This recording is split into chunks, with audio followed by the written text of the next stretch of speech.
ఆంధ్రప్రదేశ్లో ప్రభుత్వం మారిపోయింది. అభివృద్ధికి మారుపేరు అనుకుంటున్న చంద్రబాబు నాయుడు సీఎం అయ్యారు. మరైతే ఇప్పుడు రేట్లు పెరిగిపోతున్నాయా? రియల్ ఎస్టేట్ విపరీతంగా పెరిగిపోతుందా? అంటే ఇప్పటికిప్పుడు నా దగ్గర ఉన్న డబ్బులన్నీ తీసుకెళ్ళి నేను మంగళగిరిలోనో లేకపోతే వెలగపూడిలోనో దగ్గరలో ఉన్న ప్రాంతాల్లో భూములు కొనాలా? ఇలా చాలామంది నాకు కాల్ చేసి అడుగుతున్నారు. అలాగే అద్భుతాలు జరిగిపోతాయి కాబట్టి మా భూములకు రేట్లు పెరిగిపోతున్నాయని మరికొంతమంది అనుకుంటున్నారు. ఈ విషయం మీద సమగ్రంగా మాకున్న ఇన్ఫర్మేషన్ ప్రకారం మాకున్న పూర్తి సమాచారంతో వీడియో చేస్తున్నాం. పూర్తిగా చూడండి. మరొకటి చెప్తున్నాను, మీకు ఏ విషయం ఏదైనా ఇన్ఫర్మేషన్ కావాలంటే కింద కామెంట్స్ పెడితే మనం చేయడం కుదురుతుంది. వాస్తవానికి గత 5 సంవత్సరాలుగా క్యాపిటల్ ఎక్కడ అనేది ఆంధ్రప్రదేశ్కి ఒక క్లారిటీ లేక దాదాపుగా జగన్మోహన్ రెడ్డి గారు మళ్ళీ వస్తారు లేదా ఆయన పరిపాలన అంతా విశాఖపట్నం నుంచి జరుగుతుందని చాలా ఇండస్ట్రీస్ ఇక్కడ అంటే విజయవాడ కానీ గుంటూరు కానీ వెలగపూడి వైపు చూడకుండా ఎక్కడ అనే ఒక అనిశ్చిత స్థితిలో ఉన్నారు. కొన్ని కంపెనీస్ వచ్చి వైజాగ్లో ఇన్వెస్ట్ చేసినా వాళ్ళ పర్పస్ అప్పటికప్పుడు క్యాపిటల్ అని కాదు, విశాఖపట్నంలో ఉన్న పరిస్థితులను దృష్టిలో పెట్టుకుని అక్కడ ఉన్న సౌకర్యాలు ఎయిర్పోర్ట్ కానీ జనాభా కానీ లేకపోతే వాతావరణ పరిస్థితులు కానీ అక్కడ ఉన్న మంచి మంచి హోటల్స్. ఎందుకంటే ఒక పెద్ద కంపెనీ సీఈఓ లేదా చైర్మన్ వచ్చాడంటే తనకు కావాల్సిన ఫెసిలిటీస్ కూడా చాలా ఇంపార్టెంట్. మరి ఇప్పుడు ఏం జరగబోతుంది అంటే ఇక్కడ 2 పాజిటివ్ అంశాలు మనం చూసుకోవాల్సిందే. ఎట్టి పరిస్థితుల్లోనూ క్యాపిటల్ మార్చడానికి చంద్రబాబు నాయుడు గారు అనుకూలంగా లేరు, ఆ ఉద్దేశమే లేదు. ఎందుకంటే టీడీపీకి ఎక్కువ శాతం ఓట్లు వచ్చింది కూడా ఈ రాజధాని అంశం ఒకటి కాబట్టి దాన్ని వదులుకునే ప్రసక్తే లేదు. కానీ మన రాష్ట్రం ఉన్న ఆర్థిక పరిస్థితులు ఏంటి, అలాగే ఈసారి ఎలక్షన్లో టీడీపీ ఇచ్చిన కమిట్మెంట్స్ ఏంటి చూసినట్లయితే సంక్షేమ పథకాల కోసం చాలా నిధులు వెచ్చించాల్సి ఉంది.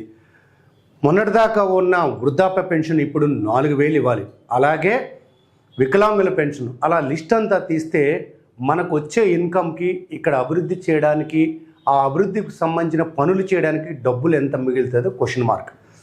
ఇంకొక పాజిటివ్ అంశం ఏంటంటే ఇక్కడ ఎన్డీఏ ప్రభుత్వంలో హీరోల్లో ఉన్నారు. మొన్నటి వరకు ఉన్న ప్రభుత్వాలకి బీజేపీకే ఫుల్ సపోర్ట్ ఉండటం వల్ల ఎవరి అవసరం లేకుండా పోయింది. కానీ ఇప్పుడు ఎన్డీఏ గవర్నమెంట్లో అంటే సెంట్రల్ గవర్నమెంట్లో కూడా చంద్రబాబు నాయుడు గారు కీ రోల్ ప్లే చేయడం వల్ల ఫండ్స్ తెచ్చుకోవడానికి అవకాశం ఉంది అని ప్రతి ఒక్కళ్ళు చెప్పగలుగుతున్నారు.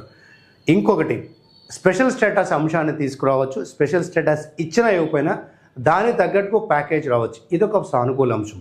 అయితే ఓవర్ నైట్లో మిరాకిల్ జరుగుతుందని 2014లో జరిగింది ఏంటంటే వాస్తవానికి అప్పుడు హైదరాబాద్లో అద్భుతంగా అభివృద్ధి చెందుతున్నా ఇక్కడ తెలంగాణ ప్రభుత్వం వచ్చింది కాబట్టి తెలంగాణ రాష్ట్రం విడిపోయింది కాబట్టి మనకు ఒక సెక్యూరిటీ ఉంటుందో లేదో. ఎందుకు వచ్చింది? నా సొంత రాష్ట్రంలో నేను అభివృద్ధి చేసుకోవడానికి లేదా నేను ఇన్వెస్ట్ చేస్తే ప్రాబ్లం ఉండదు కదా. పైగా హైటెక్ సిటీ లాంటి పెద్ద పెద్ద ఇండస్ట్రీస్ తీసుకొచ్చిన చంద్రబాబు నాయుడు గారు సీఎంగా ఉన్నప్పుడు ఆంధ్రప్రదేశ్లో పెడితే ఖచ్చితంగా మనకి అభివృద్ధి చెందుతుందని పెట్టారు. కానీ వాస్తవానికి ఏమైందంటే అది గాలిపొడుగు అయింది. ఇప్పుడు కూడా గాలిపొడుగు అంటలేదు, కానీ నెక్స్ట్ ఒక 3 నెలల వరకు ఇటువంటి ప్రాజెక్టులు రాబోతున్నాయి. ఎన్డీఏలో ఎటువంటి కీ రోల్ ప్లే చేయబోతున్నారు, అసలు ఏ స్కీమ్ని ఇంప్లిమెంట్ చేయబోతున్నారు, ఇవి చూసుకోకుండా ఏదో డబ్బులు ఉంది కదానో. అప్పట్లో చాలామంది చేసిన తప్పు ఏంటంటే ఊరు బయట ఎక్కడో దూరంగా ఉన్న పొలాలు కూడా అమ్మి తీసుకొచ్చి మంగళగిరి ప్రాంతంలో వెలగూడు ప్రాంతంలో భూములు కొని మళ్ళీ 2019 తర్వాత ఆ భూములు అమ్ముకోవడానికి కొన్న రేటుకి కాదు అవసరమైతే 10% 20% కూడా తగ్గించి అమ్మలేని పరిస్థితి అయింది. సో రియల్ ఎస్టేట్ పడిపోతుందా అని చెప్పట్లా, ఓ ఎగిరి పడుతుందా అది చెప్పట్లా. కాస్త చూసి ఆసి తూసి అడుగులేస్తే నష్టపోకుండా ఉంటారు. అలా కాకుండా మాకేదో తెలిసింది మా బాబు గారే కదా అని వెళితే నష్టాన్ని ఏ రాజకీయ నాయకుడు పూడ్చలేడు, అలాగే మీకు వచ్చిన లాభాన్ని కూడా మీ పక్కింటి ఆయన తీసుకోలేడు. కాబట్టి ఇప్పుడు ఎమోషన్ కన్నా కావాల్సింది ఇంటెలిజెన్స్. మనకేం కావాలి, మనకి ఎంత డబ్బులు ఉన్నాయి, ఎంత ఇన్వెస్ట్ చేయగలుగుతున్నాం. అలాగే ప్రతి రియల్ ఎస్టేట్ కంపెనీ చెప్పేది ఏంటో తెలుసా, ఇక్కడ పెట్టుబడి పెడితే 2 సంవత్సరాల్లో డబుల్ అవుతుంది, 18 నెలల్లో డబుల్ అవుతుంది. అది కంపెనీ మార్కెటింగ్ స్ట్రాటజీ. మనకంటూ కొంచెం తెలివితేటలు ఉండాలి.